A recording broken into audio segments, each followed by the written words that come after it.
नमस्कार साथियों, स्वागत है आपका हमारे यूट्यूब चैनल अभ्युत्थान क्लासेस में। काफ़ी दिन के इंटरवल के बाद आज हम फिर आपके सामने उपस्थित हुए हैं। थोड़ा सा हेल्थ इश्यू हो गया था, इसकी वजह से कुछ छुट्टी हो गई बीच में।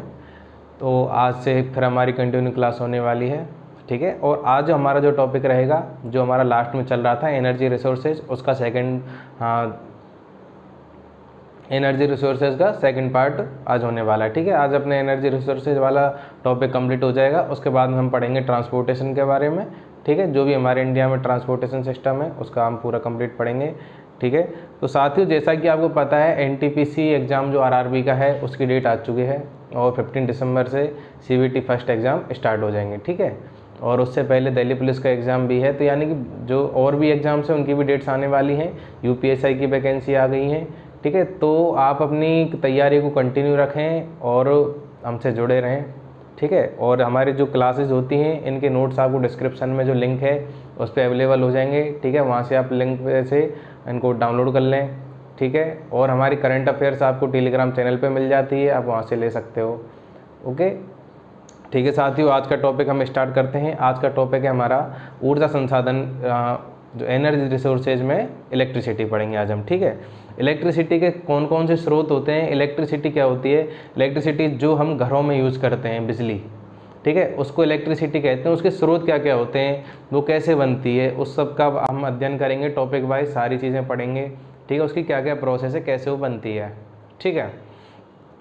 तो जब हम विद्युत की बात करते हैं तो ये हमारी बेसिक नीड है। हर काम में, घर में हमें बल्ब जलाना है, ठीक है, घर में कोई कुकिंग करनी है या फिर कोई मोबाइल चार्ज करना है, टीवी चलाना है, सारी चीज़ें हमारी लाइफ में जो रिलेट हो चुकी हैं वो हो चुकी हैं इलेक्ट्रिसिटी से, ठीक है। आज मेरी आप ऑनलाइन क्लास ले पा रहे हो, अब मोबाइल में देख रहे हो, मोबाइल आपने चार्ज कैसे किया, इलेक्ट्रिसिटी से, ठीक है। हमारी लाइफ का एक अभिन्न हिस्सा बन चुका है इलेक्ट्रिसिटी, ठीक है। तो इसके स्रोत क्या क्या हैं, ये पैदा करते हैं हम, एक तो जल से करते हैं, यानी वाटर से बनाते हैं। जो हाइड्रो पावर प्लांट्स होते हैं उनमें वाटर के यूज़ करके हम इसको बनाते हैं, ठीक है। और हमारे पास में जो कोयला होता है, कोयले को हम जला करके उससे जो थर्मल एनर्जी होती है उससे बनाते हैं हम, ठीक है। तो ऐसे करके हमारे पास में कई प्रोसेस हैं, उन सब के बारे में हम पढ़ेंगे। कौन कौन सी प्रोसेस हम एक बार उनको थोड़ा सा देख लेते हैं। जल है, कोयला है, खनिज तेल है, जो हमारे खनिज तेल निकलता है, क्रूड ऑयल, उसमें से एक पार्ट होता है, हम उससे भी बनाते हैं, ठीक है। प्राकृतिक गैस जो होती है, क्रूड ऑयल के ऊपर वाला पार्ट, प्राकृतिक गैसों से भी जला करके बनाते हैं। परमाणु खनिज कौन कौन से होते हैं, ये होते हैं थोरियम और यूरेनियम, ठीक है। पवन ऊर्जा, यानी कि जो हमारी हवा चलती है उसको हम जो विंड एनर्जी है, ठीक है, हम उससे जनरेट करते हैं पवन चक्की लगा करके। सौर ऊर्जा, यानी कि जो हमारे सूर्य से हमें जो ऊर्जा प्राप्त हो रही है, जो भी हमें उसमें मिल रही है, उसको हम कन्वर्ट करके सौर ऊर्जा के माध्यम से करते हैं। बायोगैस, यानी कि जो हमारे अपशिष्ट पदार्थ हैं उनके माध्यम से करते हैं, जो ऑर्गेनिक पदार्थ हैं हमारे, उनसे करते हैं, ठीक है। और समुद्री तरंगें, यानी कि जो हमारे समुद्र में ज्वार भाटे आते हैं, समुद्र में जो तरंगें आती हैं, उनके माध्यम से भी हम इसको टाइडल एनर्जी के थ्रू कन्वर्ट करते हैं, ठीक है। हमारा देश जब आज़ाद हुआ था 1947 में, तो हमारे पास में बहुत कम सोर्स थे, बहुत कम, क्या नाम मात्र सोर्स थे, नगण्य मात्र कह सकते हैं अगर आज की हम बात करें, कंपैरिजन करें तो, ठीक है। उस टाइम पे जब अंग्रेज़ हमको छोड़ के गए यहाँ पर, जब हमें आज़ादी मिली अंग्रेज़ों से 1947 में, तो हमारे पास में मात्र 1400 मेगावाट बिजली थी, ठीक है। उसके बाद में फिर हमने इस फील्ड में काम किया, बहुउद्देशीय परियोजनाएँ लगी और उन पर हाइड्रो पावर प्लांट्स लगाए गए, थर्मल पावर प्लांट्स लगाए गए, यानी कि बहुत गति से हमारे देश का इंफ्रास्ट्रक्चर डेवलप करने के लिए काम हुआ, ठीक है। तो मेन पार्ट बिजली का होने वाला था, ठीक है। जैसे जैसे हम बढ़े, इसके यूजेस बढ़ते गए, इसका उपभोग बढ़ता गया, प्रोडक्शन भी बढ़ता गया, ठीक है। आज जब हम बात करते हैं तो आज हमारा बहुत ज़्यादा प्रोडक्शन है, और जो देश जितना प्रोडक्शन कर रहा है और जितना यूज़ कर रहा है, ठीक है, यानी कि उससे उसका पैरामीटर सेट हो जाता है कि हमारा देश कितना विकसित है, ठीक है, ओके। और आज जब हम बात करें तो लास्ट जो हमारा डेटा आया था 2016 में, तो 310 गीगावाट, ठीक है, 310 गीगावाट, यानी एक गीगावाट में कितने होते हैं, 1000 मेगावाट होते हैं, ठीक है। तो यानी इतना प्रोडक्शन हमारे यहाँ पर होने लग गया, ठीक है। यानी हम कहाँ से कहाँ पहुँच गए, ठीक है। तो उत्पत्ति के आधार पर हम देखें तो तापीय विद्युत होती है, जल विद्युत होती है और परमाणु विद्युत होती है, जो मेन है, जो कि परंपरागत मानते हैं हम, जो कि इनके माध्यम से हम एनर्जी प्रोडक्शन करते हैं। ठीक है, ये हमारे 3 में मोस्टली चल रही हैं, लेकिन हम नई टेक्निक्स लेकर के आए हैं, जिससे कि जो ये सोर्सेज हैं हमारे थर्मल में, जो सोर्सेज यूज़ होते हैं, जो परमाणु में यूज़ होते हैं, ये जो कुछ ऐसे सोर्स हैं जो नॉन रिन्यूएबल हैं, तो इनके ऊपर हमारी थोड़ी डिपेंडेंसी कम हो, इस वजह से हम कुछ ऐसे सोर्सेज पर भी काम कर रहे हैं, टेक्निक्स पर काम कर रहे हैं, जिससे कि हमारी कम लागत में, ठीक है, और अपने जो रिन्यूएबल सोर्स हैं उनके थ्रू पावर प्रोडक्शन कर सकें। ठीक है, अब जैसे विद्युत क्षमता की अगर हम बात करें तो हमारे यहाँ पर जो प्रोडक्शन हो रहा है अभी कितना है कि जो विद्युत संयंत्र के प्रकार बताएं, ये तो तापीय विद्युत है, जल विद्युत है, परमाणु विद्युत और यह नवीकरणीय। ठीक है, तो इसमें परसेंटेज बताया है, यानी कि 63.15% किसका हो गया, ये हो गया थर्मल एनर्जी का। ठीक है, उसमें सबसे ज़्यादा कोयले का 54 है और गैस का 6.9 है और 0.2 है तेल आधारित। ठीक है, यानी तेल की मात्रा हमारे यहाँ पे कमी है, प्रोडक्शन कम है, इसलिए हम तेल से कम करते हैं। लेकिन सेकंड नंबर पर हम किसको यूज़ कर रहे हैं, हम प्राकृतिक गैसों को यूज़ कर रहे हैं। फर्स्ट पर कौन सा है, हमारा कोयला है। ठीक है, कोयला कैसा सोर्स है, ये है नॉन रिन्यूएबल, यानी एक बार इसके अगर भंडार खत्म हो गए तो हम इनको दोबारा से प्रोड्यूस नहीं कर सकते, क्योंकि बहुत लंबी प्रक्रिया के तहत बने हैं। 20 लाख, 50 लाख, 100 साल पुरानी 20 मिलियन और 20 मिलियन 100 मिलियन जो प्रोसेस है उसके थ्रू ये बनते हैं। ठीक है, तो हम इनको दोबारा से जनरेट नहीं कर सकते, तो इन सोर्सेज पे हमें डिपेंडेंसी हमें थोड़ी कम करनी पड़ेगी। ठीक है, इसकी जो स्थापित क्षमता है 2,27,644 मेगावाट है। ठीक है, हम हाइड्रो पावर की बात करें तो 45,399 है। ठीक है, परमाणु की बात करें इसकी 6,780 है। ये थोड़ी इसमें डाटा कन्वर्ट होता रहता है, इसको आप अपडेट रखिएगा। आपका एग्जाम जिस टाइम पे हो थोड़ा सा इसको अपडेट कर सकते हो आप गूगल पे सर्च करके, ओके, क्योंकि कहीं ना कहीं नए नए प्लांट्स बनते रहते हैं। ठीक है, अप्रूवल उनका चलता रहता है। और नवीकरणीय यानी कि जो हमारे रिन्यूएबल सोर्स हैं उससे हम कर रहे हैं 80,633, यानी कि हम इस फील्ड में प्रोग्रेस कर रहे हैं।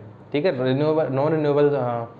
रिन्यूएबल सोर्सेज पर हम आ चुके हैं। ठीक है, काम जिस हिसाब से चल रहा है और आगे चल के उम्मीद है कि उस पर बहुत अच्छी तरह से वर्क होगा। ठीक है, 3,60,456 ये हमारी 2018 की जो कैलकुलेशन है उसके तहत आई है। 2018 में जो आया है वो इतना है। ठीक है, ओके, फिर हम सबसे पहले बात करते हैं जल विद्युत की। जल विद्युत क्या होता है, हाइड्रो इलेक्ट्रिसिटी। हाइड्रो इलेक्ट्रिसिटी कैसे बनाया जाता है, ये जो हमारी विभिन्न बहुउद्देशीय परियोजना है जहाँ पानी को रोक करके रखा जाता है, वहाँ पर ये प्लांट्स लगाए जाते हैं और वहाँ पे इसका प्रोडक्शन होता है। ठीक है, कौन कौन सी परियोजनाएं मोस्टली हम ले लेते हैं, बाखड़ा नागल सबसे बड़ी है, दामोदर घाटी है, कोयना है कृष्णा नदी पर, इन नदियों को इसमें हम एग्जाम्पल के रूप में ले रहे हैं, लेकिन ज़्यादातर जो परियोजना हैं उन पर बनाए गए हैं। ठीक है, यहाँ पर जहाँ पर पानी की उपलब्धता अच्छी है, जैसे कि हम हिमालय क्षेत्र में बात करें तो हिमालय क्षेत्र में काफ़ी प्लांट्स लगाए गए हैं, क्योंकि वहाँ पर बहुत सारी छोटी छोटी बड़ी बड़ी नदियाँ हैं, तो उन सब पे प्लांट्स लगाए गए, क्योंकि पानी व्यर्थ बह के जा रहा है, हम उसको यूज़ करके पावर प्रोडक्शन कर रहे हैं।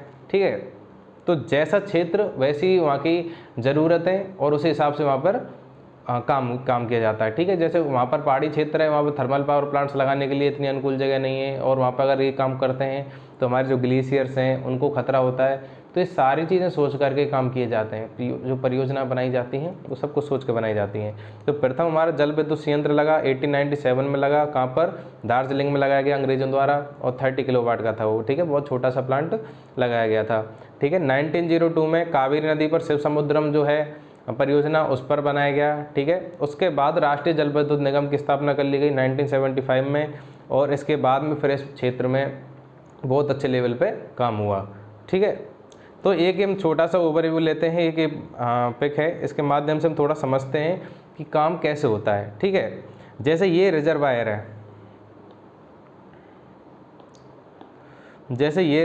है, ठीक है, इस पे हमने क्या कर दिया, पानी को रोक दिया। ठीक है, इसमें कुछ गेट्स लगा रखे हैं जिसके थ्रू इस पानी को हम वहाँ से निकालेंगे, और पानी निकाल करके हम जो हाइड्रो पावर प्लांट है जो हमारा बिल्कुल डैम के पास में बनाया गया है, उसमें हम किसी इनलेट पाइप के माध्यम से पहुँचा देंगे। ठीक है, जो कंट्रोल गेट है उस पर हम थोड़ा फिक्स करके रखते हैं कि हमें कितना वाटर रिलीज़ करना है। ठीक है, अगर ज़्यादा रिलीज़ कर दिया हो सकता है प्लांट उसको झेल नहीं पाए, प्लांट हमारा ख़राब हो जाए। ठीक है, तो हमें वो सब कुछ कंट्रोल करके कि कितना हमें यूज़ करना है, उस सब कुछ सेट करके कंट्रोल में, तो उसको वहाँ से किया जाता है पाइप के थ्रू। ठीक है, उसके बीच में कुछ और कंट्रोलर्स लगे रहते हैं, और उस पानी को पहुँचाया जाता है डायरेक्ट टरबाइंस में, क्योंकि बहुत बड़ी बड़ी टरबाइंस लगी होती हैं। जब पानी बहुत फ्लो के साथ में टरबाइन में पड़ता है तो टरबाइन घूमती है, ठीक है, रोटेट करती है टरबाइन। और टरबाइन किसके साथ कनेक्ट होती है? टरबाइन कनेक्ट होती है इधर हमारी जनरेटर के साथ में, और जनरेटर में लगा होता है ट्रांसफार्मर, ठीक है। जब टरबाइन घूम रही है यानी मैकेनिकल एनर्जी उसमें प्रोड्यूस हो रही है, फिर मैकेनिकल एनर्जी जो क्या है जनरेटर में पहुंची और उसके बाद में ट्रांसफार्मर के थ्रू वो किस में चेंज हो जाती है? वो इलेक्ट्रिकल एनर्जी में चेंज हो जाती है, ठीक है। उसके बाद फिर पावर हाउस में पहुंचती है और पावर हाउस से पहुंचती है फिर पावर ग्रिड्स में, यानी कि जो हमारी ग्रिड्स होते हैं, जो बड़े बड़े स्टेशन होते हैं, वहाँ पर पहुँचती है और वहाँ से तारों के माध्यम से हमारे क्षेत्रों में पहुंचाई जाती है, ठीक है। तो ये इसका वो होता है, जैसे टरबाइन में यूज हुआ उसके बाद फिर वाटर है उसको निकाल दिया जाता है, यानी कि वो अपना यूजेबल है, उसमें कोई फ़र्क पड़ा नहीं, ठीक है। ये अशोक गहलोत जी वाली बात तो है नहीं कि अगर पानी में से बिजली को निकाल लेते तो पानी की शक्ति खत्म हो जाती है, तो साथियों ऐसा कुछ नहीं है। और जैसे वाटर यहाँ पर यूज हुआ, ठीक है, और उसके बाद हम पानी को यूज ही ले सकते हैं, इसको कुछ बिगड़ा नहीं है उसमें, ना कुछ ऐसे मिनरल्स कुछ ऐसे निकाल लिए गए हों, ऐसा कुछ नहीं होता है, ठीक है। ये तो बस टरबाइन को चलाने के लिए उस पर फ्लो किया जाता है वाटर को स्पीड के साथ में, उसके बाद में फिर वो निकल जाता है, ठीक है। जो हमारे कुछ राज्य हैं जो कि पहाड़ी राज्यों की हम बात करें, जैसे अरुणाचल प्रदेश है हमारा, अरुणाचल प्रदेश कहाँ पर है? नॉर्थ ईस्ट का है, नॉर्थ ईस्ट फ्रंटियर। और हिमाचल प्रदेश है, जम्मू कश्मीर, उत्तराखंड, सिक्किम, मेघालय और लास्ट में नीचे का केरल, ठीक है। वहाँ पे पानी की थोड़ी अच्छी मात्रा है, वहाँ पर कई परियोजनाएँ हैं जिन पर काम अच्छा होता है। तो इन क्षेत्रों में जो हिमालय के क्षेत्र हैं इनमें पानी की अच्छी उपलब्धता है, ठीक है, और वहाँ की स्थितियाँ अनुकूल हैं, इसलिए वहाँ पर ज़्यादा इनका प्रोडक्शन होता है। 90% जो प्रोडक्शन होता है इन राज्यों में हो रहा है, ठीक है। जो ब्रह्मपुत्र बेसिन क्षेत्र है उसमें जल शक्ति की क्षमता कितनी है? 30%। क्यों है? क्योंकि ब्रह्मपुत्र नदी एक बहुत बड़ा जल ग्रहण क्षेत्र लेकर के चलती है, ठीक है। तो उस जल ग्रहण क्षेत्र में अनेकों धाराएं हैं, तो वहाँ पर पानी की बहुत ज़्यादा संभावना है, क्योंकि जब वहाँ बाढ़ आती है तो पूरे के पूरे प्रदेश को अपनी चपेट में ले लेती है। और जो उसकी घाटी है लगातार 1300 किलोमीटर लंबी घाटी है और बहुत स्पीड के साथ में उसमें पानी आता है, तो पानी की उपलब्धता अच्छी होने के कारण जो ब्रह्मपुत्र घाटी है उसमें उत्पादन की क्षमता बहुत अच्छी है। लेकिन वहाँ पर अभी थोड़े काम चल रहे हैं और धीरे धीरे ये चीज़ें डेवलप होती रहेंगी, ठीक है। अब हम बात करते हैं कि कुछ हमारी परियोजनाओं के बारे में, कौन कौन सी परियोजना कहाँ पर स्थापित की गई हैं और उनकी क्षमता कितनी है। जैसे टेहरी के बांध की बात करें हम, ये भागीरथी नदी पर है, गंगा नदी भी कह सकते हैं, उत्तराखंड में है टेहरी नामक स्थान पर, और 2400 मेगावाट इसकी क्षमता है, ठीक है। 262 मीटर इसकी ऊंचाई है, सबसे ऊंचा बांध ये भारत का है, ठीक है, टेहरी बांध, इसको आप याद रखें। उसके बाद हम नेक्स्ट आगे बात करते हैं श्रीशैलम बांध की। ये है हमारा कृष्णा नदी पर, ये कहाँ पर है? आंध्र प्रदेश में। 1670 मेगावाट क्षमता का इसके ऊपर प्रोडक्शन होता है। नागार्जुन सागर कृष्णा नदी पर ये, वो भी आंध्र प्रदेश में, और इसमें होता है 965 मेगावाट का, ठीक है। सरदार सरोवर कहाँ पर है? नर्मदा नदी पर, गुजरात में, 1450 मेगावाट। बास्पा, ये बास्पा कोई छोटी सी नदी है हिमाचल प्रदेश में, उस पर 300 मेगावाट का प्लांट लगा हुआ है, ठीक है। आप इनको यूनिट्स को थोड़ा ध्यान रखें, जो मेन है उनको, जैसे 1000 से ऊपर की जो भी परियोजना है वो थोड़ी एग्जाम की दृष्टि से महत्वपूर्ण होती है, ठीक है। नाथपा झाकरी है, नाथपा झाकरी कौन से स्थान है? जहाँ से शिपकिला दर्रे से जो हमारी सतलज नदी प्रवेश करती है भारत में, हिमाचल प्रदेश में, तो नाथपा झाकरी नाम से पहला बांध बनता है, ठीक है, और उस बांध पर 1500 मेगावाट का प्लांट लगाया गया। फिर नेक्स्ट आते हैं हम भाखड़ा नागल बांध पर। भाखड़ा नागल बांध 226 मीटर ऊंचा, ठीक है, और सबसे ऊंचा ग्रेविटी डैम है, ओके। और कहाँ पर बनाया गया है? ये बनाया गया है हिमाचल प्रदेश में, बिलासपुर में। वो जो नागल प्रोजेक्ट है वो है रोपड़ में, ठीक है, पंजाब में, ओके। तो भाखड़ा नागल पर प्रोजेक्ट बनाया गया है 1325 मेगावाट का, ठीक है। पंडो बांध कहाँ पर है? ब्यास नदी पर, हिमाचल प्रदेश में, 990 मेगावाट का। बैरासूल है, ब्यास नदी पर है, हिमाचल प्रदेश में, 198 का, ठीक है। चमेरा, फिर एक चमेरा सेकंड और है, ये 2 यूनिट्स लगाई गई हैं यहाँ पर 840 की। पोंग बांध है कहाँ पर? कांगड़ा घाटी में, ब्यास नदी पर बनाया गया है, हिमाचल प्रदेश में, 396 मेगावाट का इसमें होता है, ठीक है।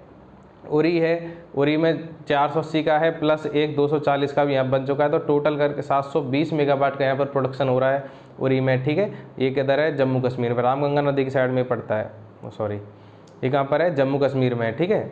उसके बाद दुलस्ती परियोजना चिनाब नदी पर है, 390 मेगावाट के ऊपर बनाया गया है। सलाल परियोजना 690 मेगावाट चिनाब नदी पर है, ठीक है। ये 2 हो गई, इसके अलावा एक और परियोजना है यहाँ पर, इस पर भी बनाया गया है, ठीक है। उसके बाद है शरावती। शरावती कहाँ पर है? कर्नाटक में, 1035 मेगावाट का। काली नदी, ये कर्नाटक में, 955 मेगावाट का। इडुक्की पेरियार नदी पर है, 780 मेगावाट का। बाणसागर सोन नदी पर 425 मेगावाट। बरगी बांध 105, ठीक है। ओंकारेश्वर नर्मदा पर है, ठीक है। इंदिरा सागर ये भी नर्मदा पर है, 1000 वाट का है। और लोकटक जो झील है उस पर एक बनाया गया है 105 मेगावाट का। लोकटक झील कहाँ पर है? ये मणिपुर में स्थित है, सबसे बड़ी झीलों में आती है, ठीक है। कोयना है, जो कोयना परियोजना 1960 मेगावाट की, जो बड़ी परियोजनाओं में आती है कोयना परियोजना, ठीक है। उसके बाद फिर ये बीरा, ये महाराष्ट्र में है 150 का। तीस्ता सिक्किम में तीस्ता नदी पर बनाया गया है 510 मेगावाट का, ठीक है। टनकपुर शारदा नदी पर उत्तराखंड में, कहाँ पर है? नेपाल बॉर्डर से जस्ट पास में, ठीक है, जहाँ से ये नदी प्रवेश करती है, शारदा नदी। धौलीगंगा पर 280 मेगावाट का है और लोअर नागपाला पर है 600 मेगावाट का। ओके, तो ये कुछ हमारी मुख्य परियोजना है। इसमें से जो मुख्य हैं, जैसे टेहरी बांध है हमारा, श्रीशैलम है, और ये सरदार सरोवर है, नाथपा जाकरी है, तो इनको आप थोड़ा सा याद रखें, ठीक है। इडुक्की बांध हो गया हमारा, साउथ की दृष्टि से देखें तो कोयना परियोजना हो गई। ओके, तो ये थोड़ी सी इंपॉर्टेंट है, इनको आप थोड़ा याद रखें। ये शरावती कर्नाटक में है, और ये उरी हो गई कहाँ पर? झेलम नदी पर, ठीक है। इनको आप याद रखें, ठीक है। उसके बाद हम नेक्स्ट आते हैं ताप विद्युत पर, यानी कि थर्मल इलेक्ट्रिसिटी पर। थर्मल कैसे होता है कि इसमें किसी जैसे कोयले को, पेट्रोलियम को, प्राकृतिक गैस को, इनको एक सेक्टर में जलाया जाता है। उसके बाद में इनकी जो हीट जनरेट होती है, तो उस हीट से इलेक्ट्रिसिटी प्रोड्यूस की जाती है, ठीक है। उसका प्रोसेस मैं अभी आपको बताऊंगा। इससे जो हमारा प्रोडक्शन हो रहा है 69.70% हो रहा है, ठीक है। और कोयले पर कितने वो चल रहे हैं हमारे? 39,555 मेगावाट के प्लांट चल रहे हैं, 21, ठीक है। 21 प्लांट्स यहाँ पर हमारे चल रहे हैं। और गैस पर चल रहे हैं 7, जल पर चल रहे हैं 1, और नवीकरणीय में चल रहा है 12, और पवन पर चल रहा है 1, ठीक है। जो जल आधारित है ये हाइड्रो पावर वाला नहीं है। इसमें क्या होता है, इसमें पानी को गर्म करके इसकी जो स्टीम होती है उसके थ्रू पावर प्रोडक्शन किया जाता है, ठीक है। इसका जो कंट्रोलर है वो है NTPC, यानी national thermal power corporation, national thermal power corporation, ठीक है। जो NTPC है उसकी 1975 में नई दिल्ली में स्थापना की गई, जो कि इनका होलसेल है, जो कि इनका स्वामित्व रखता है, ठीक है। जो भी थर्मल पावर जितने भी काम होते हैं वो NTPC के अंडर में होते हैं, ठीक है। NTPC कैसी कंपनी है? ये सरकारी उपक्रम है जिसमें कि 75% गवर्नमेंट का, 25% कंपनी का होता है इसमें स्वतंत्र, ठीक है। तो प्रमुख ऊर्जा का स्रोत क्या है? भारत में कोयला है, ठीक है। जो कि थर्मल एनर्जी है उसमें कोयला ही सबसे ऊपर है, इसलिए हम कोयले को मान के चलते हैं, ओके।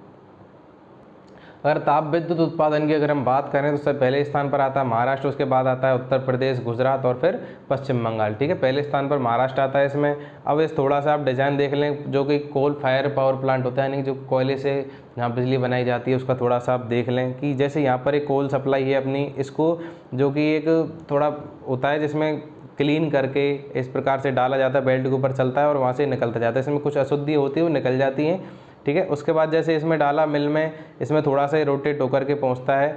उसके बाद फिर बॉयलर में इसको डाल देते हैं। बॉयलर में होता है बहुत ज़्यादा गर्म, और इसमें से जो हीट निकलती है उसको इस स्टैक में किया जाता है, ठीक है। उसके बाद में इसको पहुंचाया जाता है कंडेंसर में, ठीक है। कंडेंसर में से निकल के पहुंचता है, ये कहाँ पर? ये पहुंचता है उसमें टरबाइन पर। इसमें यहाँ पर जो टरबाइन लगी होती हैं, यहाँ से बहुत ज़्यादा गर्म होकर के जैसे स्टैक है, इसमें एक तरह से कंप्रेस किया जाता है स्टीम को। कंप्रेस करने के बाद में जब यहाँ से फ्लो किया जाता है, फिर कंडेंसर में थोड़ा सा और कंप्रेस होता है, यानी कि फिर इसका फ्लो बढ़ जाता है स्टीम का, ठीक है। तो स्टीम का जो फ्लो होता है ये फिर अपनी स्टीम टरबाइन है इसको रोटेट करता है। स्टीम टरबाइन रोटेट होने से मैकेनिकल एनर्जी जनरेट हो रही है जनरेटर में, ठीक है। उससे ट्रांसफार्मर में जा रही है, उसके बाद में जो हमारी बिजली बन रही है वो कहाँ जा रही है? हमारी ग्रिड्स में जा रही है, जिससे फिर आगे एरिया में की जाती है सप्लाई, ठीक है। तो ये इसका प्रोसेस है, ज़्यादा बड़ा प्रोसेस नहीं है, हाँ, समझने के हिसाब से बहुत अच्छा है। जैसे कोल सप्लाई हुआ हमारा, उसके बाद में इसको यहाँ पर हमने मिल में डाल दिया, फिर बॉयलर में पहुँची, बॉयलर में इसको हीट किया गया, जलाया गया, ठीक है। उसके बाद जो निकला उसको स्टैक में कंप्रेस करके फिर इसको कंडेंसर में पहुँचाया गया। कंडेंसर में पहुँचाने के बाद में फिर हमने पहुँचाया कहाँ पर? टरबाइन पर। टरबाइन रोटेट हुई, उससे मैकेनिकल एनर्जी जनरेट हुई। उसके बाद फिर ट्रांसफार्मर वहाँ से कन्वर्ट हो गई किसमें? इलेक्ट्रिसिटी में, ओके। और ये कुछ हैं प्लांट्स हैं हमारे, ये बदरपुर में है 720 मेगावाट का, फरक्का कहाँ पर है? पश्चिम बंगाल में 1600 मेगावाट का, कहलगाम ये बिहार में 840 का, कोरबा छत्तीसगढ़ में 2100 मेगावाट। NTPC जो कि है दादरी उत्तर प्रदेश में, राष्ट्रीय राजधानी क्षेत्र NCR में 840 का, रामागुंडम तेलंगाना में 2100 का, रेंदोबरा में 1000 मेगावाट का, सिंगरौली में 2000 का, तलचर में 720, ऊंचाहार में 720, विंध्याचल में 1260, ठीक है। और कुछ गैस आधारित जो है वो है अंता में, अंटा नहीं अंता है, अंता 12 में, कहाँ पर 12 डिस्ट्रिक्ट, 12 डिस्ट्रिक्ट कहाँ पर है, ये हमारा राजस्थान में, 12 राजस्थान में, ठीक है, 430 मेगावाट का। और ये उत्तर प्रदेश में 600 मेगावाट का, कवास गुजरात में 600 मेगावाट का, ठीक है। कुछ और हैं छोटे छोटे, जैसे झज्जर के पास में एक हरियाणा में पड़ता है, लेकिन उसका प्रोडक्शन थोड़ा कम है, इसलिए इस लिस्ट में वो शामिल नहीं है, इसमें मुख्य मुख्य लिए गए हैं, ठीक है। जो भारत का सबसे अंतिम जो गाँव है विद्युतीकृत गाँव वो कौन सा है, लीसांग है। लीसांग पड़ता है हमारा अरुणाचल प्रदेश में, और बिल्कुल नॉर्थ फ्रंट वाला हमारा गाँव, नॉर्थ ईस्ट फ्रंट वाला गांव है। इसमें सबसे लास्ट में बिजली पहुंचाई गई है, ठीक है। सरकार का दावा है कि 100% गाँवों में बिजली पहुंचा दी गई है, ठीक है। लेकिन कहीं कहीं से अभी कोई ना कोई ऐसी न्यूज़ आती है कि वहाँ पर बिजली नहीं पहुँचाई गई, क्योंकि कई ढाणियाँ और कई कबीले ऐसे हैं जो कि अभी इन चीज़ों से वंचित हैं, लेकिन सरकार की नज़र से दूर हैं, ठीक है। लेकिन जो विद्युतीकरण से संबंधित कुछ संस्थान हैं जिनके बारे में आपको थोड़ा सा पढ़ना होगा, जैसे एनटीपीसी है। एनटीपीसी महारत्न कंपनी है, 25% शेयरिंग वाली, नई दिल्ली मुख्यालय है, 1975 में बनी।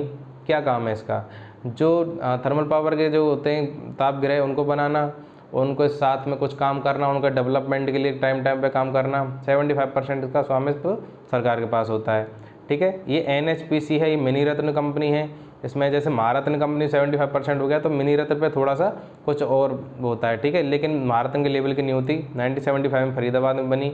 इसका काम भी क्या है, जो जल विद्युत के जितने भी काम हैं, यहाँ तो एनटीपीसी में तो हो गया थर्मल पावर का, अब इसमें बात करेंगे हाइड्रो पावर की। तो जो नेशनल हाइड्रो पावर कॉरपोरेशन, ठीक है, तो इसमें जल विद्युत से संबंधित जो भी काम है उनके लिए योजना बनाना, उनका डेवलपमेंट करना, और ठीक है, नदी घाटियों में कि कहाँ पर कितनी संभावना है वो काम करना, ठीक है। और भी मतलब रिसर्च वगैरह चलती रहती हैं, वो सब काम है, ठीक है। जल विद्युत की विकास की सबसे बड़ी संस्था है, ठीक है। नेक्स्ट आती है ग्रामीण विद्युतीकरण, REC, 1969 में बनी।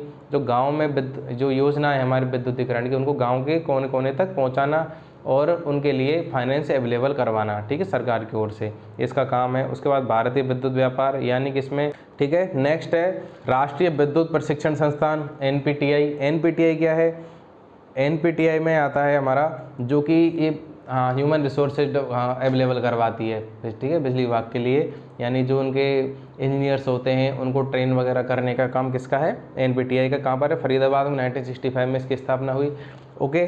नेक्स्ट हम बात करें ऊर्जा दक्षता ब्यूरो। ये क्या है, ये ऊर्जा दक्षता ब्यूरो है, ये BEE, यानी कि जो हमारे मानक होते हैं, जैसे स्टैंडर्ड्स होते हैं ना हर चीज़ में, जैसे सोने की अगर आपको कोई चीज़ खरीदने जा रहे हो तो उस पर आप हॉलमार्क देखते हैं, ठीक है। तो इसमें ये होता है ऊर्जा दक्षता ब्यूरो, BEE, इसके द्वारा प्रमाणित होते हैं, ठीक है। भारतीय गैस प्राधिकरण लिमिटेड है, गेल, उसके थ्रू, यानी कि जो हमारा गैस का जितना भी काम होता है हमारे देश में, प्रोडक्शन से रिलेटेड भी, और ठीक है, सप्लाई के जितना भी काम है वो सब गेल का है, ठीक है। यानी कि इसमें परिवहन करना, हाँ, जो प्रोडक्शन है वो ONGC करता है, और जो ट्रांसपोर्टेशन का काम है और जो कमर्शलाइजेशन का काम है वो काम किसका है, गेल का है, ठीक है।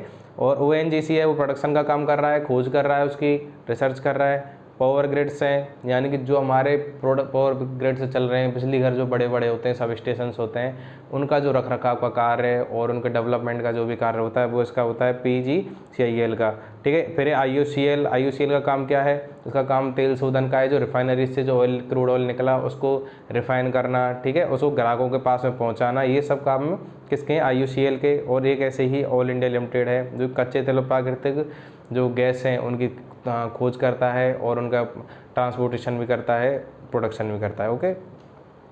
नेक्स्ट है दीनदयाल उपाध्याय ग्राम ज्योति योजना। ग्राम ज्योति योजना क्या है, ये पंडित दीनदयाल उपाध्याय के नाम पर स्टार्ट करी गई, ठीक है। और इस स्टार्टेशन में क्या हुआ कि जो 5 जुलाई 2015 को इसकी स्थापना चालू करी गई, दीनदयाल उपाध्याय ग्राम ज्योति योजना।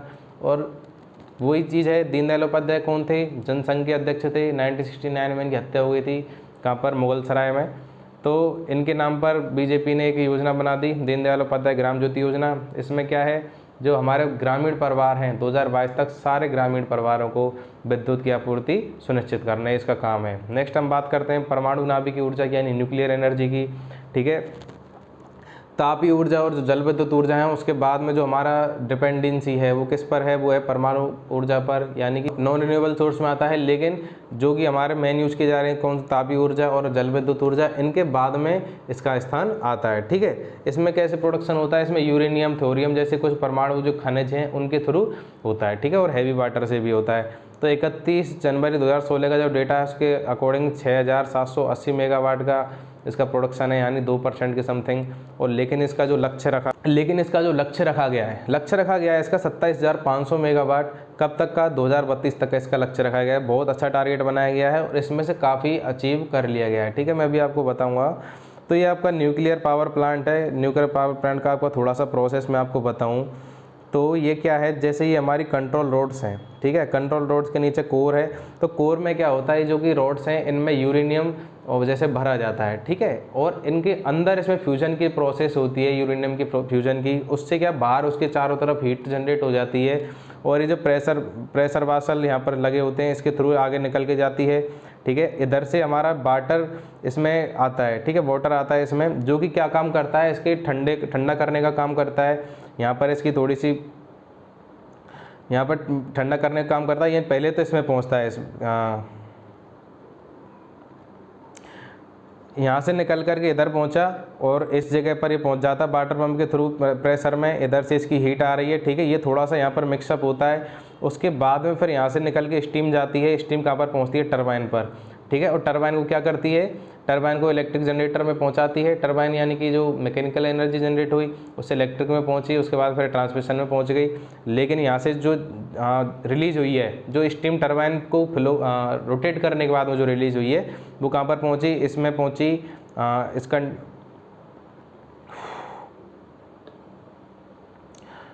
यहाँ पर पहुंची। ठीक है, और यहाँ से क्या होगा, जो कि कंडेंस जो वाटर है, कंडेंस वाटर और जो हीट, हाँ इसमें क्या आया, स्टीम आई है और नीचे वाटर है। ठीक है, तो इसमें कंडेंस वाटर हो गया, इसकी थोड़ा सा प्रेशर यहाँ पर बन गया, तो ये निकल के किधर जाता है, ये निकल करके जाता है किसमें, इधर।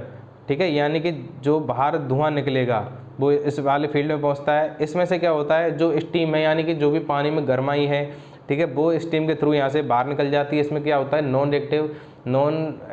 रेडियो एक्टिव क्या होते हैं, वेपर होती है ये। ठीक है, और जो पानी है वो नीचे की तरफ यहाँ से निकल जाता है, कूल वाटर बेसिन में चला जाता है। ठीक है, और ये वाटर दोबारा से फिर उसी प्रोसेस में वापस जाता है और एक काम में आता रहता है। ठीक है, तो इसकी प्रोसेस होती है न्यूक्लियर पावर प्लांट की। और फिर इसके जो कुछ रिएक्टर्स चल रहे हैं वो 21 रिएक्टर्स काम कर रहे हैं। ठीक है, और उनका प्रोडक्शन 6780 मेगावाट है। लेकिन जो अभी हाल ही के वर्षों में 20,000 मेगावाट के कुछ प्लांट्स हैं जो कि प्रस्तावित हैं। ठीक है, यानी अप्रूवल पर हैं और उनके काम चलने वाले हैं। कौन कौन से प्रोजेक्ट्स पर काम, मतलब कितना रिएक्टर हैं जो हमारे काम कर रहे हैं, केगा यानी कर्नाटक, केगा स्थान पड़ता है कर्नाटक में।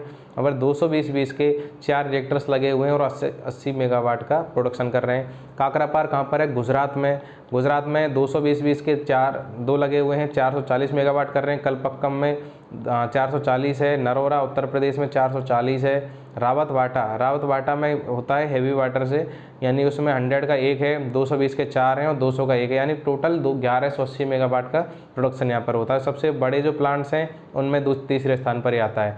ठीक है, तारापुर की बात करें, तारापुर सबसे पहला है, 160 के 2 हैं और 540 के 2 हैं, 1400 मेगावाट प्रोडक्शन कर रहा है। और कड़नकुलम तमिलनाडु में हजार के 2 रिएक्टर्स लगाए गए हैं, 2000 मेगावाट का प्रोडक्शन यहाँ से हो रहा है। ठीक है, तो कुल हमारे इतना प्रोडक्शन चल रहा है। इसमें स्रोत मोस्टली कौन कौन से, यूरेनियम और थोरियम है।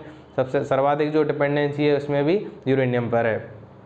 ठीक है, प्रमुख परमाणु कौन कौन से हो गए, तमिलनाडु में इसके अलावा कुछ हैं, कलपक्कम में, महाराष्ट्र में तारापुर हो गया, गुजरात में काकरापार, राजस्थान में रावतवाटा, उत्तर प्रदेश में नरोरा, कर्नाटक में केगा। ठीक है, जो प्रथम हमारा परमाणु ऊर्जा स्टेशन बना था 1969 में बना था तारापुर में, और ये बना था अमेरिकी तकनीक पर आधारित था।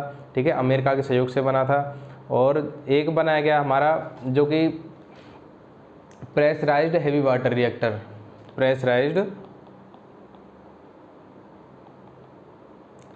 प्रेशराइज्ड हैवी वाटर रिएक्टर, ये बनाया गया कहाँ पर, राजस्थान में, रावतवाटा, कोटा में। ठीक है, और जो परमाणु ऊर्जा का जो शुभारंभ हुआ हमारे देश में कब हुआ, 1948 में। डॉक्टर होमी जहांगीर भाभा थे जो कि इनको परमाणु ऊर्जा का जनक कहा जाता है भारत में। उनके निर्देशन हुआ, डॉक्टर होमी जहांगीर भाभा के निर्देशन में परमाणु ऊर्जा आयोग की स्थापना हुई। ठीक है। फिर परमाणु ऊर्जा विभाग बना 1954 में। उसके बाद में जो परमाणु ऊर्जा संस्थान था उसको 94 में क्या कर दिया, 1954 में जो ये विभाग बना था इसको 1967 में भाभा एटॉमिक रिसर्च सेंटर के नाम में कन्वर्ट कर दिया गया, भाभा परमाणु अनुसंधान केंद्र BARC, ठीक है। जो प्लांट्स का कुछ देखते हैं अपन कहाँ पर ये लगे हुए हैं, जैसे कोरंकुलम तमिलनाडु, कलपक्कम, यहाँ पर ये प्लांट्स लगे गए हैं, यानी 400 मेगावाट का प्रोडक्शन यहाँ पर हो रहा है। और यहाँ पर 6000 मेगावाट का होने लग गया, क्योंकि इसमें 4000 के ये प्रस्तावित है, 2000 पर यहाँ पर काम चल रहा है, ये भी प्रस्तावित है।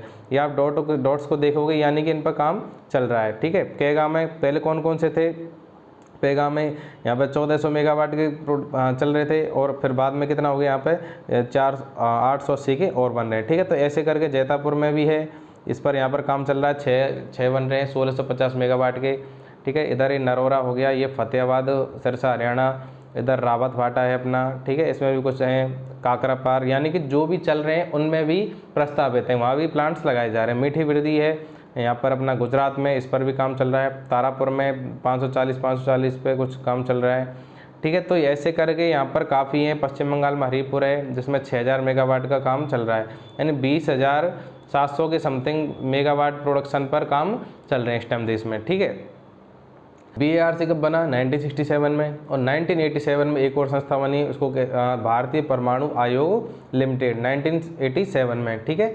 जो मीठी वृद्धि परमाणु ऊर्जा संयंत्र कहाँ पर बन रहा है, गुजरात में बन रहा है, भावनगर जिले में। उसका जो सहयोग है वो किसका है, उसमें अमेरिका कंपनी का, ठीक है। जो कनाडा ने किस में किया था, रावत वाटा वाले में। उससे पहले जो पहला बना हमारे तारापुर में महाराष्ट्र में, उसमें अमेरिका का सहयोग था, ठीक है। तो अलग अलग कंपनीज़ में जो अलग अलग संयंत्र हैं उनमें अलग अलग देशों की सहायता ली गई है। फिर हम बात करते हैं गैर परंपरागत साधनों की, जो नॉन कन्वेंशनल एनर्जी सोर्सेज की, ठीक है। नॉन कन्वेंशनल एनर्जी सोर्सेज की हम बात करें तो उसमें कौन कौन से आते हैं, उसमें सौर ऊर्जा आती है, पवन ऊर्जा आती है, भूतापीय ऊर्जा, महासागरीय लहरें और बायोमास, ठीक है। ये सारी चीज़ें आती हैं इसमें। ये तो हो गई हमारी सोलर एनर्जी, ये हो गई विंड एनर्जी, ये हो गई हमारी जियोथर्मल एनर्जी, यानी कि जो हमें पृथ्वी से जो ऊष्मा प्राप्त होती है उसके माध्यम से हम पावर का प्रोडक्शन करते हैं, ठीक है। ये हमारी होगी टाइडल एनर्जी, यानी जो महासागर में जो लहरें आ रही हैं, ज्वार भाटे आ रहे हैं, उनके माध्यम से ज्वारीय ऊर्जा के माध्यम से प्रोडक्शन कर रहे हैं। ये हो गई हमारी जैव अपशिष्ट वगैरह, जो हमारे एग्रीकल्चर के अपशिष्ट हैं, ठीक है। और हमारे डेली यूज की जो कचरा वगैरह होता है उससे ये चीज़ें बनाई जाती हैं बायोमास से, ठीक है। और इसका जो प्रोडक्शन है वो है 80.63 गीगावाट, यानी कि 80,000 मेगावाट के समथिंग, ठीक है। और पवन एनर्जी की हम पहले सर्वप्रथम इसमें बात करते हैं। तो पवन एनर्जी क्या है, जो हवा हमारी चल रही है, वातावरण में प्रवाहित हो रही है, उस ऊर्जा पवन को हम इकट्ठी करके प्रेशराइज्ड करके मैकेनिकल एनर्जी में कन्वर्ट करना, उसके बाद में फिर इलेक्ट्रिकल एनर्जी में कन्वर्ट करना, ठीक है। ये हमारी प्रोसेस होती है। पवन ऊर्जा में बड़े बड़े पंखे लगाए जाते हैं, ठीक है। उसके बाद में उनको जनरेटर तक, जो पंखा घूमता है किससे, हवा से, हवा के बाद में फिर जनरेटर पे जो टरबाइन है वो लगी होती है, जनरेटर पे फिर वो गैस में कन्वर्ट होती है आगे ट्रांसफार्मर में, इलेक्ट्रिकल में, ठीक है। सस्ती है, प्रदूषण मुक्त है और पर्यावरण के अनुकूल है, ठीक है। इससे मतलब परमाणु को जो हमारा पर्यावरण है उसके लिए कोई नुकसान नहीं है, ठीक है। पवन की गति चाहिए 5 किलोमीटर प्रति घंटे, यानी कि इतनी रफ्तार मिनिमम हवा की होनी चाहिए। तो ऐसी हवा कहाँ पर मिलती है, या तो कुछ समुद्री तटीय क्षेत्रों में मिलती है या फिर मिलती है मरुस्थलीय भागों में। तो हमारे मरुस्थल काफ़ी बड़ा है तो वहाँ पर इसकी अपार संभावना है, और हमारा तटीय क्षेत्र भी काफ़ी है तो वहाँ भी इसकी संभावना है, ठीक है। स्रोत सन्मार्गी पवन है, पछुआ पवन है, स्थायी पवन प्रणालियाँ हैं और मानसूनी पवन है, ठीक है। जब जब हवा की स्पीड थोड़ी सी ज़्यादा होती है तो उस टाइम इनकी संभावना होती है। कुछ क्षेत्र हैं जैसे तमिलनाडु में नागरकोइल से मदुरई तक वाला जो क्षेत्र है, पवन ऊर्जा की विशालतम पेटी है और यहाँ पर प्रोडक्शन अच्छा खासा इसका हो रहा है। अन्य उत्पादकों की बात करें हम तो इसमें आंध्र प्रदेश है, कर्नाटक है, गुजरात है, केरल है, महाराष्ट्र है और लक्षद्वीप है, ठीक। कर्नाटक में जो गुजरात में समुद्र का भी तट आ रहा है और कुछ मरुस्थलीय भाग भी आ रहा है, ठीक है। महाराष्ट्र में सतारा में 500 मेगावाट का पवन टावर का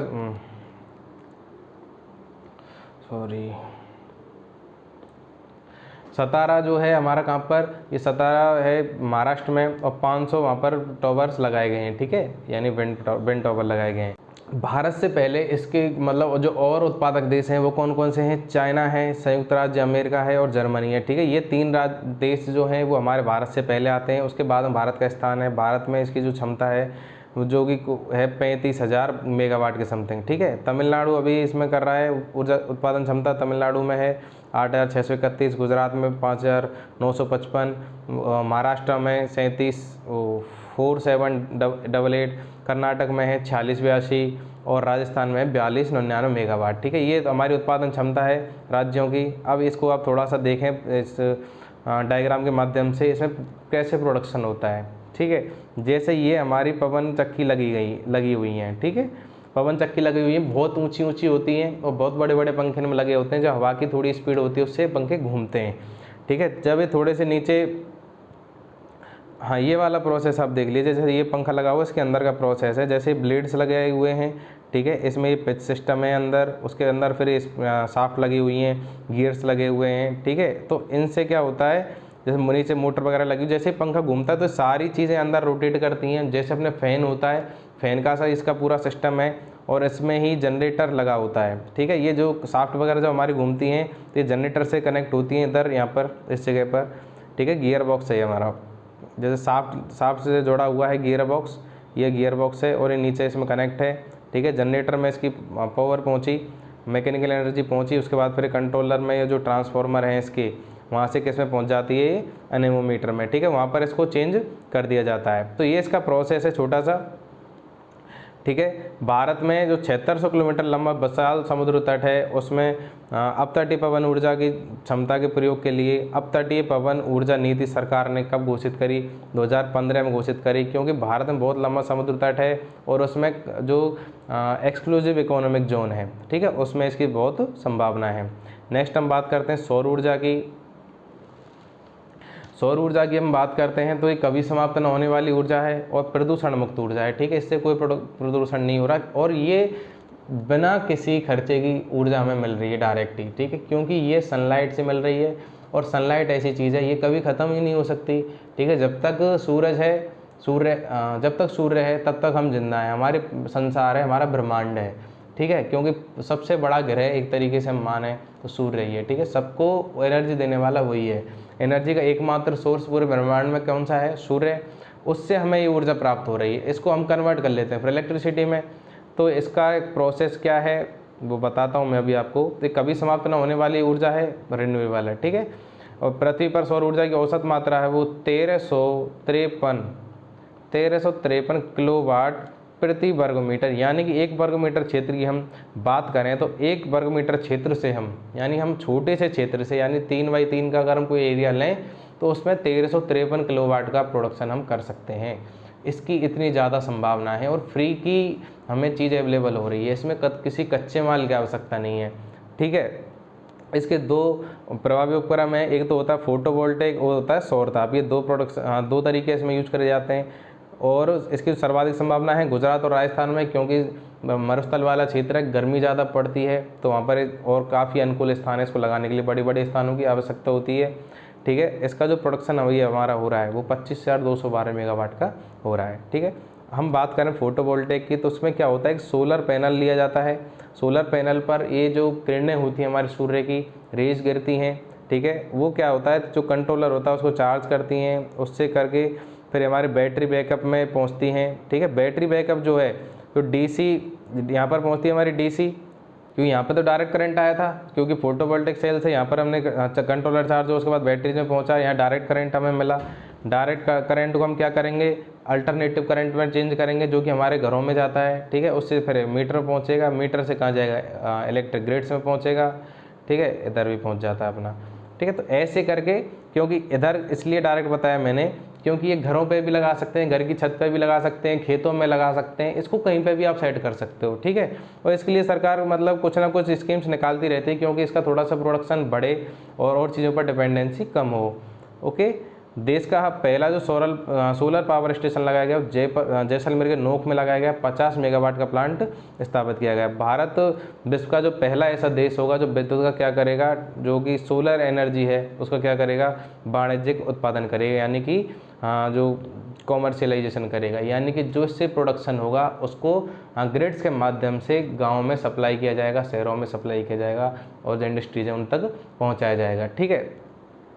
नेक्स्ट हम आते हैं टाइडियल एनर्जी पर। टाइडियल एनर्जी क्या है, जो समुद्र का जल है, जो अपार जल है, जो कि 75% हमारी पृथ्वी पर पाया जाता है, उसका जो जल है वो महासागर का तो तापीय ऊर्जा, ठीक है, तापीय ऊर्जा ओटेक ऊर्जा का क्या है, अक्षय स्रोत, यानी कि ऐसा स्रोत जो कभी खत्म नहीं हो सकता, इस टाइप का स्रोत कोई अक्षय स्रोत है, ठीक है। इसमें संभावित जो क्षमता है वो 40,000 मेगावाट की है ज्वारीय विद्युत ऊर्जा की, कहाँ पर, तट रेखाओं के किनारे पे, ठीक है। जो प्रथम जो समुद्री ज्वारीय विद्युत संयंत्र लगाया गया वो कहाँ पर है, बिजिगम में है, केरल में, खंबात की खाड़ी, कच्छ की खाड़ी, हुगली की ऐश्वरी, हुगली में जो क्या बताया मैंने, ज्वारीय नदमुख, ठीक है, ऐश्वरी, और ज्वारीय ऊर्जा के लिए उपयुक्त स्थल बताए गए हैं जिनकी क्षमता कितनी है, 1000 मेगावाट है, ठीक है। आप इस डायग्राम से माध्यम से देखोगे इस प्रकार के टावर्स लगाए जाते हैं कहाँ पर, ये लगाए जाते हैं समुद्र में, ठीक है, किनारों पर ये लगाए जाते हैं, ठीक है। इसमें जो तरंगें उठती हैं लहरों के साथ में एक क्या होती है, वेव एनर्जी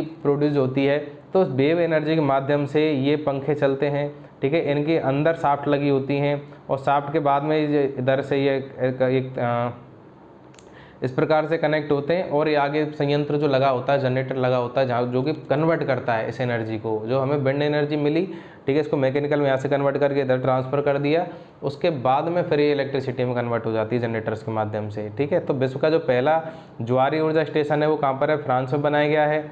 नेक्स्ट हम बात करते हैं भूतापीय ऊर्जा की। भूतापीय ऊर्जा क्या होती है, जो हमारे पृथ्वी है उसके आंतरिक भागों में जो ऊष्मा है, ठीक है, उसका उपयोग करके जो ऊर्जा बनाई जाएगी उसको क्या कहेंगे, भूतापीय ऊर्जा, जियो थर्मल एनर्जी, ठीक है, भूतापीय ऊर्जा कहेंगे हम इसको।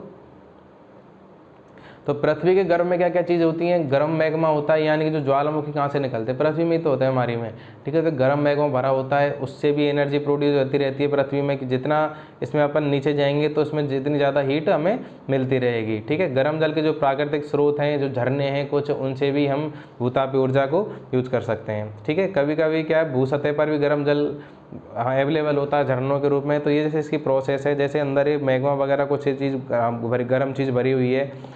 इस प्रोसेस में क्या होता है, जैसे इसमें कूल्ड वाटर भरा हुआ है, ठीक है, तो कूल्ड वाटर को इसमें जैसे प्रवाहित किया नीचे पृथ्वी में, यानी कि जो रॉक्स हैं जहाँ पर ये ऊष्मा पाई जाती है, ठीक है, वहाँ पर इसको माउंट किया गया, ठीक है। उसके बाद में क्या होगा, इसमें जो भी स्टीम बनेगी वो ऐसे निकल के आएगी ऊपर की तरफ, ठीक है, उससे हमारी टरबाइंस हैं वो रोटेट होंगी, ठीक है, टरबाइंस रोटेट होंगी। उसके बाद में फिर यहाँ पर जनरेटर के बाद में फिर ग्रिड्स, ठीक है। तो उसके बाद में क्या होगा, जैसे यहाँ पर स्टीम ने वो हुई, ठीक है, उसके बाद में फिर दोबारा से इसको ठंडा किया गया, तो ये प्रोसेस इसकी प्रकार से चलती रहती है, ठीक है। तो भारत में इसकी जो क्षमता है वो कितनी है, 600 मेगावाट है। जम्मू कश्मीर की पूगा घाटी है उसमें इसकी संभावना है। हिमाचल प्रदेश का सन्निकरण क्षेत्र है। महाराष्ट्र गुजरात में जो पश्चिम घाट का जो पश्चिमी ढाल है वो वाला क्षेत्र, नर्मदा और सोन नदी की जो घाटी है वो क्षेत्र, दामोदर घाटी के कुछ जो क्षेत्र हैं उनमें संभावना इसकी पाई गई है, ठीक है। अगर यूएसए में विश्व का सबसे बड़ा भूतापीय ऊर्जा का संयंत्र लगाया गया है, ठीक है। भारत में जो भूताप के क्षेत्र की बात करें हम तो कुछ इसमें जम्मू कश्मीर का जो उत्तर पश्चिम हिमालय वाला क्षेत्र है, ठीक है, इसमें मणिकर्ण हो गया हिमाचल प्रदेश का, और पूगा घाटी हो गई चंबा घाटी के पास में, ठीक है। तो ये वाला क्षेत्र, बीच में कुछ सोना गुड़गांव वाला और ये तमारपुर दिल्ली के पास वाला क्षेत्र, ठीक है। इसमें कैम्बे जन गल्फ ऑफ कैम्बे, तुबा गुजरात का ये वाला क्षेत्र है, ठीक है। फिर ये गुजरात वो महाराष्ट्र वाला जो तट आ गया इसमें इस क्षेत्र में पाया जाता है, ठीक है। बीच में जो दक्कन के पठार से लेकर के ये जो नागपुर के पठार तक की जो पेटी है इस क्षेत्र में भी इसकी अपार संभावना है, क्योंकि ये हमारा प्रायद्वीपीय भारत और बहुत पुराना क्षेत्र है, ठीक है। तो इसमें 5 से 50 मिलियन, ठीक है, महानदी बेसिन क्षेत्र में और एक गोदावरी बेसिन क्षेत्र है, इन क्षेत्रों में इसकी संभावना है। चेन्नई और इनमें कुछ लगे हुए हैं, जैसे यहाँ पर बिजिगम में वो लगा हुआ कौन सा प्लांट अपना ज्वारीय ऊर्जा का, कावेरत्ती में एक प्लांट लगा हुआ है और कुलसेगम में, इन तीनों जगह पर वो प्लांट अपने काम कर रहे हैं, ठीक है। नेक्स्ट हम बात करते हैं जैव ऊर्जा की। जैव ऊर्जा क्या होता है, ये होती है हमारी ऑर्गेनिक एनर्जी, ठीक है। ऑर्गेनिक एनर्जी क्या होती है, ये हमें जो जैव ऊर्जा उत्पाद होते हैं उनसे प्राप्त होती है, यानी कि जो हमारे कृषि के अपशिष्ट हैं और जो भी हमारे यूजलेस चीज़ें हैं उन चीज़ों से उपयोग होती है, ठीक है। सड़े गले पादप हैं, ठीक है। वायु रहित जो जैव पदार्थों का अपघटन है उस पर ही आधारित होती है। बायोमास कार्यक्रम के दो प्रमुख घटक हैं, कौन कौन से, ब्रिकेट कार्यक्रम और बायोगैस गैसीकरण। ठीक है, इसमें क्या है ये देखिए आप, जैसे हमारा सीवेज है, ठीक है, यानी कि जो हमारे मल मूत्र जो हम त्यागते हैं उस सिस्टम से, ठीक है। म्युनिसिपल का जो वेस्ट है, यानी जो कचरा घरों से निकल रहा है, इंडस्ट्रीज से निकल रहा है, वो म्युनिसिपल वेस्ट, ठीक है। एनिमल्स का जो अपशिष्ट है वो, और इंडस्ट्रीज़ का जो अपशिष्ट है, और हमारे जो पेड़ पौधा का कुछ अपशिष्ट हैं, और एग्रीकल्चर के जो क्रॉप्स हैं और कुछ और अपशिष्ट पदार्थ हैं एग्रीकल्चर के, ठीक है, उन चीज़ों से। तो ऐसे करके पूरा बायोमास सोर्स बनता है, उसके बाद में से एनर्जी प्रोड्यूस की जाती है। ठीक है, इसमें मैं आपको बता दें, मृत पौधे हो गए, कुछ जैसे गले हुए पादप हो गए, कभी पानी की वजह से फसलें ख़राब हो गई, वो चीज़ें हो गई इकट्ठी करके, इनको चीज़ों को जला देते हैं, वो चीज़ें यूज में आ सकती हैं। ठीक है, जंतुओं के अवशेष हैं, पशुओं का गोबर है, रसोई के अपशिष्ट हैं, गैसीय ईंधन में इसको बदला जाता है। उत्तर प्रदेश में बायोगैस की सर्वाधिक संभावना है। रीज़न क्या है, क्योंकि 22 करोड़ वहाँ की जनसंख्या है। ठीक है, जितनी जनसंख्या होगी उतना ही प्रोडक्शन होगा। ठीक है, उपभोग की दृष्टि से अगर हम बात करें तो महाराष्ट्र सर्वाधिक इसका उपभोग कर रहा है 74% और गुजरात में और 60। उपभोग की दृष्टि से ये दो राज्य महत्वपूर्ण है। ठीक है, तो ये हमारा टॉपिक कंप्लीट हुआ एनर्जी रिसोर्सेज का। इसमें हमने एक भी चीज़ नहीं छोड़ी है जो कि हमारे एग्जाम की दृष्टि से या फिर व्यवहारिक ज्ञान की दृष्टि से महत्वपूर्ण हो सकती है, हमने एक भी चीज़ नहीं छोड़ी है। ठीक है, तो आप इसको पूरी तरह से एक बार वीडियो को आपने देखा होगा तो आपको एक एक चीज़ क्लियर हो गई होगी। ठीक है, और अगर आप इसको बाद में दोबारा भी पढ़ना चाहो तो डिस्क्रिप्शन में नोट्स दिए गए हैं, उनको आप डाउनलोड कर लें, और हमारे डेली करंट अफेयर के लिए टेलीग्राम चैनल को डाउनलोड कर लें। ठीक है, टेलीग्राम चैनल को हमारे को ज्वाइन कर लें। ठीक है, डाउनलोड नहीं, ज्वाइन कर लें। ठीक है, इसकी लिंक भी डिस्क्रिप्शन में आपको मिल जाएगी। और साथियों, अगर आपको क्लास अच्छी लगी है तो इसको प्लीज़ लाइक कर दें, कमेंट भी कर दें, और हो सके तो शेयर भी कर दें। ठीक है, क्योंकि भाई जो लोग स्थापित हैं इस क्षेत्र में, जो पढ़ा रहे हैं, ठीक है, आप उनसे कुछ भी पढ़ लोगे, आप उनसे शिकायत कहाँ पे कर सकते हो, कहीं नहीं कर सकते। लेकिन अगर हमारी कोई चीज़ ऐसी है जो आपको कोई कमी लगती है तो आप हमसे डायरेक्ट बोल सकते हो। ठीक है, हम उसको इम्प्रूव करने की कोशिश करेंगे, आपको अच्छे से अच्छा देने की कोशिश करेंगे। ठीक है, जो लोग बढ़ चुके हैं, जो लोग बड़े हो चुके हैं, उनको इन चीज़ों से कोई मतलब नहीं है। जो पढ़ा रहे हैं अंगार धूर, वो सब आप पढ़ रहे हो। ठीक है, डायरेक्ट क्लास स्टार्ट हुई, डायरेक्ट क्वेश्चन पे पहुंच गए टीचर, तो उससे पहले कुछ हमारा बेसिक तो क्लियर होना चाहिए, टॉपिक के बारे में पता तो होना चाहिए, हम डायरेक्ट क्वेश्चन पे कैसे पहुंच जाएं। पहले हमारे सारे टॉपिक कंप्लीट होंगे, उसके बाद ही तो हम क्वेश्चन उठा सकते हैं। तो क्वेश्चन से कोई टॉपिक क्लियर नहीं होते डायरेक्ट ही। ठीक है, तो हमें पहले बेसिक पूरा आपको पढ़ना पड़ेगा, और हमारी कोशिश ये है आपको पूरा जीरो लेवल से आप चीज़ों को सीखें। ठीक है, समझें, रटें नहीं। उसके बाद फिर आप क्वेश्चन पे आए, जब आपका बेसिक क्लियर है तो आपको कैसा भी क्वेश्चन आ जाए, कहीं से भी निकल के आ जाए, वो सारी चीज़ आप कर दोगे। ठीक है साथियों, थैंक यू सो मच, धन्यवाद, जय हिंद, राम राम सर।